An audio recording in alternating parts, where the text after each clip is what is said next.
Got this leak detection kit off of the TikTok shop, and comes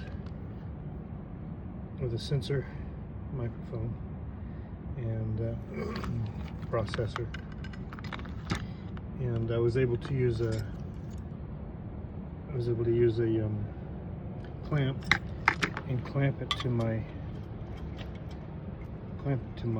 probe, and dang if that didn't work. That it really worked well for locating a leak. I had a leak that was so bad that I was trying to locate that the meter was spinning so hard that that it was creating a pulse. It was almost like a pulse generator, and you could hear it for over 200 feet. I was able to follow it with this equipment. I was able to locate the line, and it's right there, PVC right there. Locate it all the way up through here. There's a mark. It's the next mark, and it follows that path.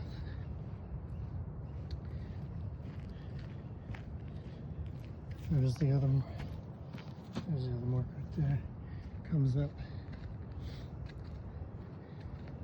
across the patio and then up into this corner.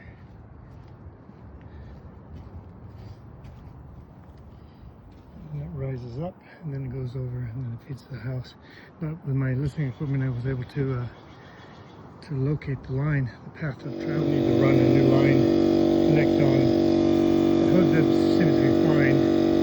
So connect on downstream of that valve, and then run it around and along,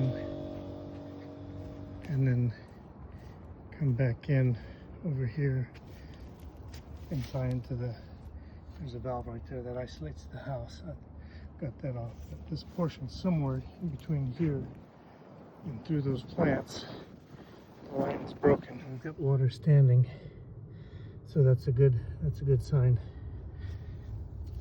So that the leak is evidently limited to this 25-foot stretch. So yay. So actually, I could, if I cut it here, I'll be able to know if the water is standing. If there's no water standing, then I know it's downhill, because it goes all the way downhill. Or this goes over about 25 feet and then goes into the house that way. There's another valve in it where it's isolated. So my plan is to cut in a valve so I can isolate that from that portion which goes underneath of all of this vegetation here. So if it holds, if I turn this off and it holds, then I know we're good downstream to the meter.